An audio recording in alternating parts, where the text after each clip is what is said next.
Welcome बच्चों, हम देख रहे हैं numericals in the chapter magnetic materials.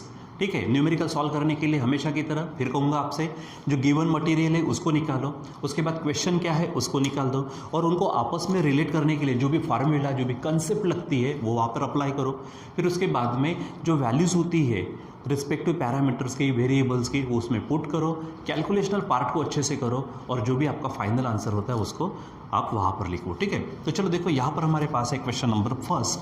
ठीक है, चलो यहाँ पर हेडिंग डाल देते हैं हमारे पास। अब देखो यहाँ पर हमने क्या किया है कि क्वेश्चंस 1 2 3 ऐसे लिखे, बस आपको आपके टेक्स्ट बुक में क्या करना है, ये कौन से क्वेश्चंस है उसके अनुसार आप वहाँ पर चेक करना। ठीक है, तो देखो क्या कहा उन्होंने, सबसे पहले यहाँ पर देखो, the work done for rotating a magnet, एक मैग्नेट को रोटेट करना है। ठीक है, with magnetic dipole moment m, उसने खुद क्या किया है, magnetic dipole moment m, small m यहाँ पे दिया है, आप जनरली म्यू भी यूज़ करते हैं, कैपिटल m यूज़ करते हैं। ठीक है, ध्यान में रखो, थ्रू 90 डिग्री, यानी पहले आपको क्या दिया है, यहाँ पर एंगल दिया है जिसमें से उसको रोटेट करना है। तो यहाँ पर मैं लिख देता हूँ क्या है वो, गिवन डेटा।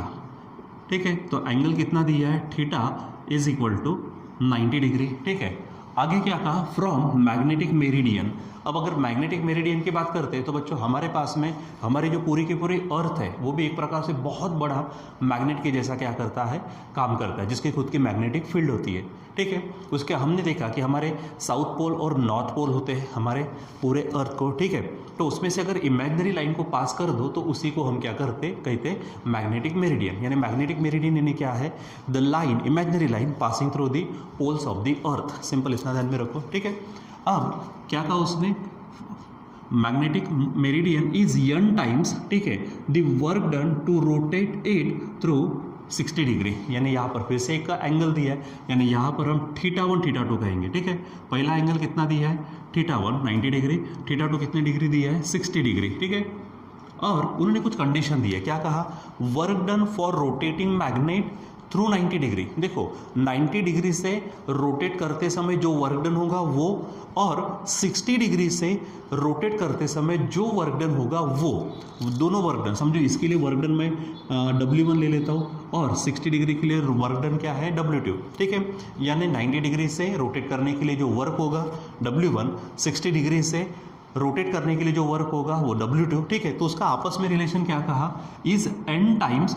ठीक है, यानी क्या, first work done is n times this second work done, यानी ये आपको एक तरह से कंडीशन दी है। ठीक है, अब आगे कहा क्या है, फाइंड n, यानी आपको क्या करना है, ये जो n है आपके पास, इस n को आपको निकालना है। ठीक है, तो सबसे पहले मैग्नेटिक डाइपोल को रोटेट करने के लिए जो वर्क होता है, वर्क डन होता है, उसका फार्मूला हम यहाँ पर देखेंगे। ठीक है, यानी क्या कहेंगे, work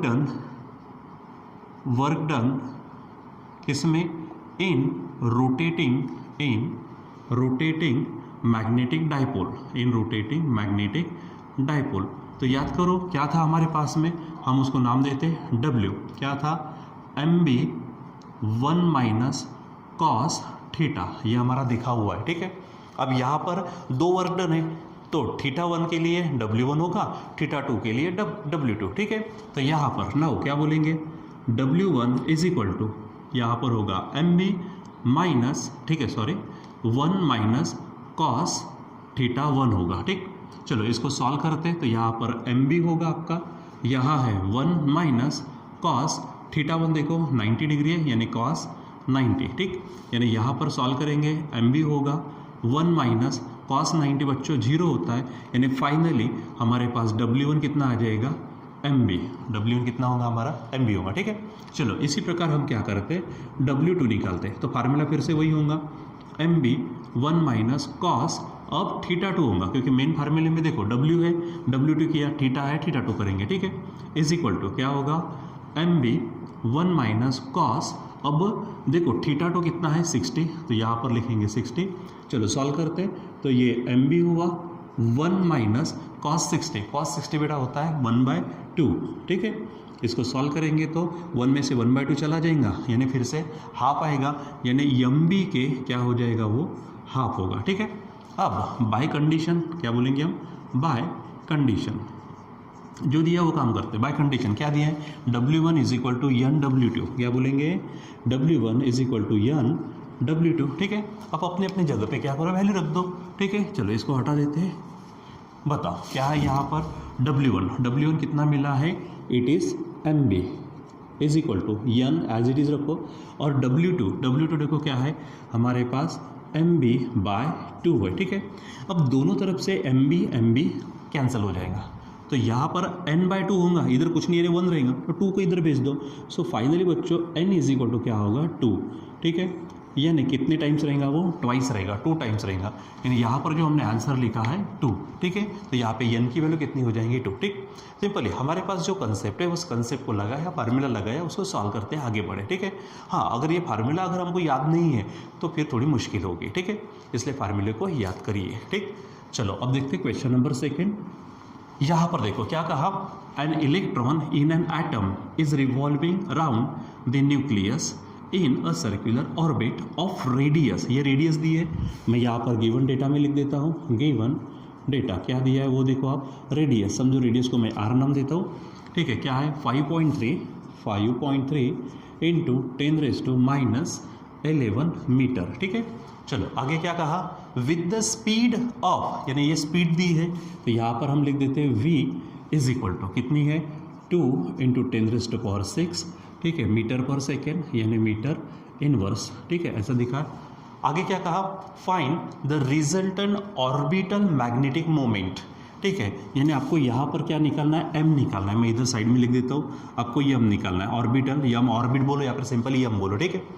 and angular momentum of electron, angular momentum आप कैसे बताते हैं, L से बताते हैं, आपको मालूम है। फिर E यानी चार्ज दिया है 1.6 इंटू 10⁻⁻19 किलो, एंड यम यानी मास ऑफ इलेक्ट्रॉन दिया है 9.1 इंटू 10⁻31 किलोग्राम, और यहाँ पर ये रेड में आंसर्स लिखे, ठीक है।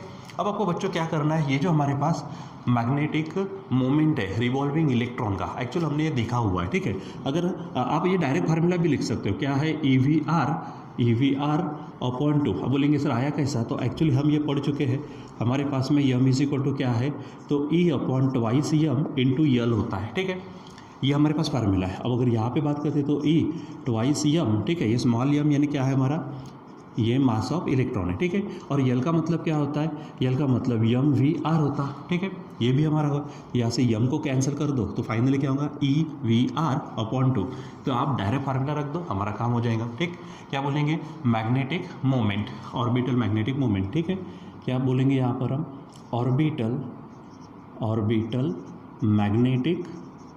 ऑर्बिटल मैग्नेटिक मोमेंट, ठीक है। तो फार्मूला क्या है हमारे पास, m is equal to EVR/2 है।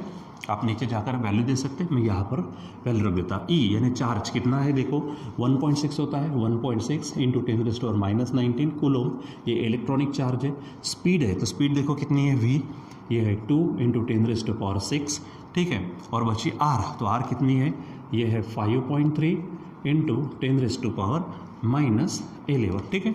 चलो अब आप क्या करो, इसको अच्छे से सॉल्व करो। नीचे में कौन दिख रहा है आपको, 2, ठीक है। तो बच्चों सबसे पहले यहाँ पे 2 कैंसिल हो गया, ठीक है। अब डायरेक्ट हमको क्या करना है, m इज इक्वल टू, ठीक है। तो देखो ये 1.6 है, ठीक है, 2 तो गया, और ये 5.3 है, यानी सिंपल 2 मिनट के लिए पॉइंट को हटा दो, ये 16 है, ये 53 है, 16 का टेबल बोलेंगे, 16 3 ये बनेगा 48, आपके बचेंगे 4, ठीक है। और 16 5 80 और 4 बन जाएंगे आपके 84, ठीक है। अब यहाँ पर क्या होगा, 1 डिजिट के बाद पॉइंट है, यहाँ पर 1 डिजिट यानी 2 डिजिट होगा, तो ये 1 और ये यहाँ पर दे देते, ठीक है। और अब हम पावर को एडजस्ट करते। अब देखो यहाँ पर क्या है, ये 10⁻⁻ क्या है हमारे पास में -19, ठीक है, ये -19 हो गया, 19 में से, और 19 इसको कंटिन्यू कर लो, ठीक है। तो 10⁻⁻19, ये 10⁻⁻11, ठीक है, -11 और 19 ये बन जाएंगे -30, और ये 6 पॉजिटिव है यानी प्लस में, तो 30 में से 6 को निकालो तो बन जाएंगे 24, यानी यहाँ पर 10⁻24 एम्पियर मीटर स्क्वायर, ये आपका क्या होगा, magnetic dipole moment of revolving electron, ठीक है। तो यहाँ पर आप चेक करेंगे 8.48 10⁻24 एम्पियर मीटर स्क्वायर, ये हमारे पास आंसर है, ठीक है। तो बराबर सिस्टमेटिक पद्धति से सॉल्व करिए।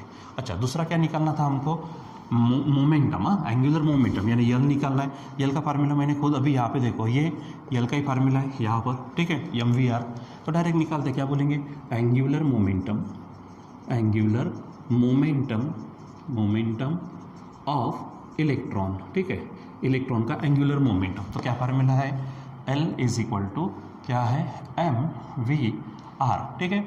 चलो वैल्यू रखते हैं। यम देखो, यम यानी क्या है, मास कितना है, यहाँ पर देखो 9.1 है, ठीक, 9.1 इंटू 10⁻31 इंटू वी, देखो वी यहाँ पर दिया है, ठीक है, यानी 2 इंटू 10⁻6, ठीक है, इंटू आर रेडियस है, ये देखो यहाँ पर ये है 5.3 इंटू 10⁻11 है, ठीक है।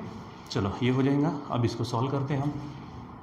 अब सॉल्व कैसे करते हैं, तो पहले नंबर्स का काम कर लेते हैं। तो देखो ये 2 को मैं रफ में कर लेता हूँ, 2 और इसको करेंगे तो 2 1 = 2 और 2 9 = 18, ये बन गया। इसके बाद 5.3 है तो 5.3 से डायरेक्ट मल्टीप्लाई करते हैं, 3 2 = 6, 3 8 = 24, बचे 2, 3 1 = 3 और 2 ये बनेंगे 5, ठीक है, 5 2 = 10, कैरी 1, 5 8 = 40 और ये 41, ठीक है, 5 1 = 5, 5 और 4 बनेंगे 9। सॉल्व करेंगे तो ये, ठीक है, ये हमारे पास आ जाएगा ये 9, ठीक है। अब यहाँ पे 1 डिजिट, ये 1 डिजिट 2 डिजिट हो गए तो यहाँ पर पॉइंट आएगा, ठीक है, यानी 96 पॉइंट ये, ठीक। अब यहाँ पर लिख सकते हो क्या है, 96.46, ठीक है, इंटू, अब पावर को एडजस्ट करते, देखो ये -31 है, -31 में से +6 चले जाएंगे तो क्या बनेंगे हमारे पास, -25 होंगे, -25 और ये हमारे पास है 11, ठीक है, यानी ये बनेंगे -36, ठीक है, तो 10⁻36, ठीक है। अब यहाँ पर फाइनल कर देते इसको, यल पहले डिजिट के बाद अगर मैं पॉइंट रखूँ, ठीक है, तो ये होगा 646 को आप 65 लिख सकते हो, 10⁻, अपने पॉइंट को लेफ्ट में सरकाया तो एक पॉजिटिव हो जाएगा, ये पॉजिटिव यानी 10⁻⁻35 ये हो जाएगा, ठीक है। अच्छा, इसका यूनिट जैसे आपको मालूम है एंगुलर मोमेंटम क्या होता है, ठीक है, angular momentum the moment of linear momentum होता है, तो आप उसका फार्मूला डायरेक्ट NMS लिख सकते हो, ठीक है, यानी क्या, यहाँ पर इस तरह से फार्मूला लिख दो, चलेगा, ठीक है, हो जाएगा। तो यहाँ पर हमारे पास एंगुलर मोमेंटम मिल गया, यहाँ पर मैग्नेटिक डाइपोल मोमेंट मिल गया, ठीक है। चलो अब आगे बढ़ते हैं। इसके लिए हमारे पास ये फार्मूले, इसका बराबर इस्तेमाल करेंगे आप।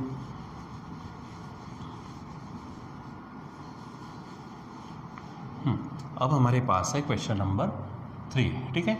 चलो क्वेश्चन 3 है। क्वेश्चन 3 में क्या कहा उन्होंने, देखो, ए पैरामैग्नेटिक गैस है, ध्यान में रखो, हैज़ 2 × 10⁻26 एटम्स पर मोल, ठीक है, यानी नंबर ऑफ एटम्स कितने दिए हैं, गिवन डेटा में लिखेंगे, गिवन डेटा क्या है, नंबर ऑफ एटम्स है, कितना है वो देखो, 2 × 10⁻26 इतने एटम्स है, ठीक है। आगे with dipole moment 1.5 × 10⁻23 ampere metre square each, यानी हर एटम का क्या है, यहाँ पर मैग्नेटिक डाइपोल मोमेंट दिया है हर एटम का, यानी क्या बोलेंगे, मैग्नेटिक मोमेंट, ठीक है, डाइपोल मोमेंट यहाँ पे लिखेंगे, डाइपोल मोमेंट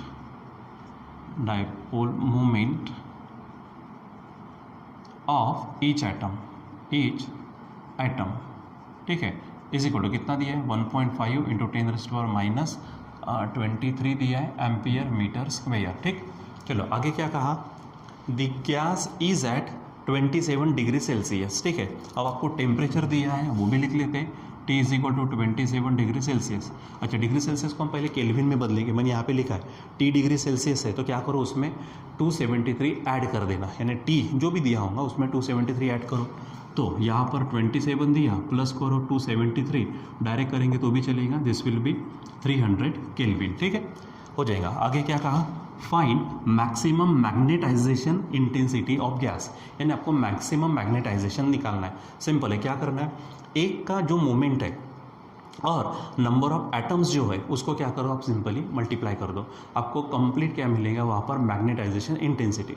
यानी यहाँ पर हेडिंग डाल देते, काम करते, पहला है हेडिंग है नंबर 1, ठीक है, क्या है, maximum magnetization intensity, maximum magnetization intensity, ठीक है, इज इक्वल टू, यहीं पे सॉल्व कर देता हूँ। तो जो नंबर ऑफ एटम्स है, ठीक है, नंबर ऑफ एटम्स क्या है यहाँ पे मैं एक काम करता, थोड़ा सा नाम दे देता हूँ इसको, समझो एन ये नाम दिया, तो यन इंटू हमारे पास जो मैग्नेटिक मूवमेंट है इसको मैं कैपिटल एम नाम दे देता हूँ, ठीक है। यन है, यन इंटू क्या हो जाएगा कैपिटल एम। चलो वैल्यू रखो, तो नंबर ऑफ एटम्स कितने हैं 2 इंटू 10⁻26 इंटू मैग्नेटिक मोमेंट कितना है हर इसका, तो 1.5 इंटू 10⁻23 हो जाएगा ऐसा। अब आप इसको क्या करो सॉल्व कर दो, ठीक है। यानी क्या हो जाएगा देखो यहाँ पर मिलेगा 2, देखो 15 2 जा ये बनेंगे 30, 1 डिजिट के पॉइंट है, 1 डिजिट के बाद पॉइंट हटा दो, हट गया है, इंटू अब आप यहाँ पे क्या करेंगे पावर्स को एडजस्ट कर दो, ठीक है। तो पावर को एडजस्ट करेंगे, ये 10⁻26 है, ये 10⁻23 है, 26 में से 23 गए तो यहाँ पर 10⁻3 आ जाएगा, ठीक है। या फिर आप नंबर में लिख सकते हैं 3000 या फिर 3 इंटू 10⁻, ये हो जाएगा आपका एम्पियर पर मीटर, ठीक है। क्योंकि मैग्नेटाइजेशन हमारे पास में जो हम लेते हैं तो वो उसको किस में लेते हैं हम, ठीक है, mz लेते हैं हम, ठीक है। mz यानी यम नेट अपॉन वॉल्यूम था, तो वहाँ पर एम्पियर पर मीटर यानी एम्पियर मीटर इनवर्स ले सकते हैं, ठीक है। चलो अब हमारे पास सेकंड क्वेश्चन है इसी का, क्या कहा उसने वो चीज़ देखो, पहले क्या कहा, if gas in this problem is kept in a uniform magnetic field, ठीक है, यूनिफॉर्म मैग्नेटिक फील्ड में रख दिया, ठीक है। अब 3 टेस्ला यानी मैग्नेटिक फील्ड आपको दी है, ठीक है। तो मैग्नेटिक फील्ड एक काम कर देता हूँ मैं, यहाँ पर मैग्नेटिक फील्ड यानी बी दी दिया, ठीक है, वो क्या है 3 tesla weber per metre square या फिर टेस्ला में आप लिख सकते हैं, लिख दिया, ठीक है। Is it possible to achieve saturation magnetization, ठीक है, और वाई, ठीक है। यानी यहाँ पर क्या कहा उन्होंने कि यहाँ पर मैग्नेटाइजेशन सैचुरेटेड लेवल में आएगा कि नहीं आएगा, ठीक है। तो यहाँ पर बच्चों क्या होता है कि हमारे पास में मैग्नेटिक पोटेंशियल एनर्जी है, ठीक है, आप उसको यूएम बोल सकते हैं, ठीक। अब मैग्नेटिक पोटेंशियल एनर्जी अगर उनकी वो जो एटॉमिक डायपोल मोमेंट्स होती है उनके अगर जो थर्मल एनर्जी होती है, ठीक है, थर्मल एनर्जी सिंपली ई बोलूँगा, उससे अगर कम होंगे, उससे अगर क्या होंगे कम होंगे तो सैचुरेशन मैग्नेटाइजेशन होगा, ठीक है। ये कंडीशन अगर सेटिस्फाई होती है तो, और ये कंडीशन अगर उल्टी हो गई यानी हमारे पास में ये ज़्यादा हो गए, ठीक है, तो यहाँ पर ये चीज़ नहीं होगी, ठीक, ध्यान में रखो। 1 मिनट बेटा। तो देखो यहाँ पर हमारे पास में क्या है, यूएम है हमारे पास में मैग्नेटिक पोटेंशियल एनर्जी, और ए क्या है हमारे पास में थर्मल एनर्जी, ठीक है। ओह सॉरी, यहाँ पर हमारे पास में उल्टा चाहिए, ठीक है। अगर मान लीजिए कि magnetic potential energy thermal energy से ज़्यादा होंगी तो वहाँ पर मैग्नेटाइजेशन होगा, ठीक है। अगर ये ऐसा नहीं होता तो फिर वहाँ पे मैग्नेटाइजेशन नहीं होगा। तो हम क्या करेंगे, पहले हमारे पास में जो यूएम है यानी हमारी मैग्नेटिक पोटेंशियल एनर्जी उसको निकालेंगे, ठीक है, और जो थर्मल एनर्जी होती है हम उसको भी निकालेंगे, उनको सॉल्व करके उनको कंपेयर करेंगे।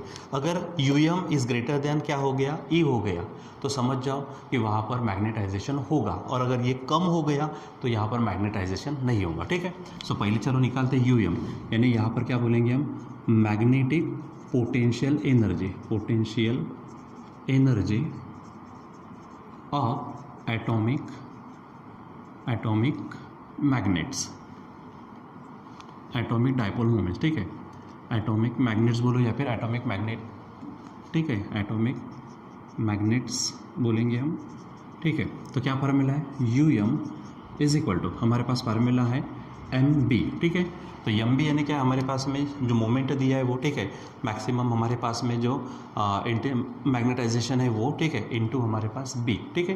तो यहाँ पर अब देखो, सॉरी यहाँ पर क्या है, गलती हो रही है यार, डबल, तो मैग्नेटिक मोमेंट है, यहाँ पर एम क्या है हमारा मैग्नेटिक मोमेंट, ठीक है, और बी क्या है मैग्नेटिक फील्ड है। वैल्यू रखो यहाँ पर, तो एम हमारे पास दिया है 1.5 इंटू 10⁻, कितना है -23 इंटू बी देखो कितना दिया है, यहाँ पर ये 3 दिया है, ठीक है। अब अगर सॉल्व कर देते यहीं पे देखो तो ये 15 3 45, 1 डिजिट के बाद पॉइंट इंटू यहाँ पर क्या हो जाएंगे हमारे पास में, ठीक है, 10⁻23, ठीक है, इतने जूल हमारे पास एनर्जी हो जाएंगी, ठीक है। अब यहाँ देखो दूसरा क्या निकालेंगे हम, थर्मल एनर्जी, ठीक है, क्या कहेंगे यहाँ पर, thermal energy of atomic magnets, ठीक है, एटॉमिक मैग्नेट्स, ठीक है, ठीक है, या फिर एटॉमिक डायपोल मोमेंट्स बोल सकते हैं, ठीक है। तो उसको हम क्या बोलेंगे, ई से बताएंगे। ये फार्मूला हमारे पास 3/2 के टी, यहाँ पर के हमारा है बोल्ट्जमैन कांस्टेंट और टी है टेम्परेचर, ठीक है। एक्चुअली हम ये फार्मूला देख चुके हैं जब हमने फार्मूले लिखे थे, ठीक है। तो ये 3/2 हो गया। के की यानी वैल्यू जो है हमारे पास में, मैंने कहा लिख के दिया हो, यहाँ पे आप बोल्ट्जमैन कांस्टेंट की वैल्यू ध्यान में रखना, कितना है 1.38 × 10⁻⁻23, ठीक है। अब ये के हो गया। अब टी कितना हमारे पास में, तो टी दिया है 300, ठीक है, ये 300। अब इसको सॉल्व कर लीजिए। चलो देखो यहाँ पर क्या होगा, आप देखो ये 300 का मैं 3 लेता हूँ, 3 3 जा ये 9 हो जाएगा, ठीक है, इंटू 2 से डिवाइड करो तो 0.26 जा, ठीक है, 12 और 8 इंटू 9 जा, ठीक है, और 10⁻⁻ क्या होगा -23, ठीक। इसको हम मल्टीप्लाई करो तो क्या हो जाएगा, यही पे सामने करता हूँ, 9 9 जा 81, बचे 8, 9 6 जा हो जाएगा 54, 54 और 8 हो जाएंगे 62, ठीक है। 2 डिजिट के बाद पॉइंट यानी यहाँ पर हो जाएगा, और 10⁻⁻23, ठीक है जूल, ठीक है, हो गए। अब क्या करो, आप इसको कंपेयर करो। यूएम देखो कितना है 4.5 और ई कितना आया है 6.28, ठीक है। इसका मतलब यूएम क्या है, यूएम यानी magnetic potential energy is less than, ठीक है, is less than thermal energy, ठीक है। और हमने बोला था क्या कि यहाँ पे उल्टा होना चाहिए, U M should be greater than E, यानी magnetic potential energy should be greater than thermal energy. अगर ऐसा होता तो ही वहाँ पर क्या होगा, मैग्नेटाइजेशन होगा। तो यहाँ पर मैग्नेटाइजेशन होगा नहीं। तो उसने जो क्वेश्चन पूछा था कौन सा, इज इट पॉसिबल, ठीक है, टू अचीव सैचुरेशन मैग्नेटाइजेशन, यहाँ पे बोलेंगे नो, ठीक है, हियर, ठीक है, क्या बोलेंगे, no, it is not possible, it is not possible to achieve saturation magnetization,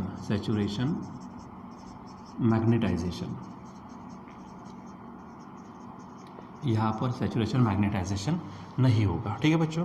सो इस प्रकार से हमको क्या करने होते, हमको जो न्यूमेरिकल्स दिए हुए उनको थोड़ा सा हमको सॉल्व करना होता बराबर सिस्टमेटिक पद्धति से।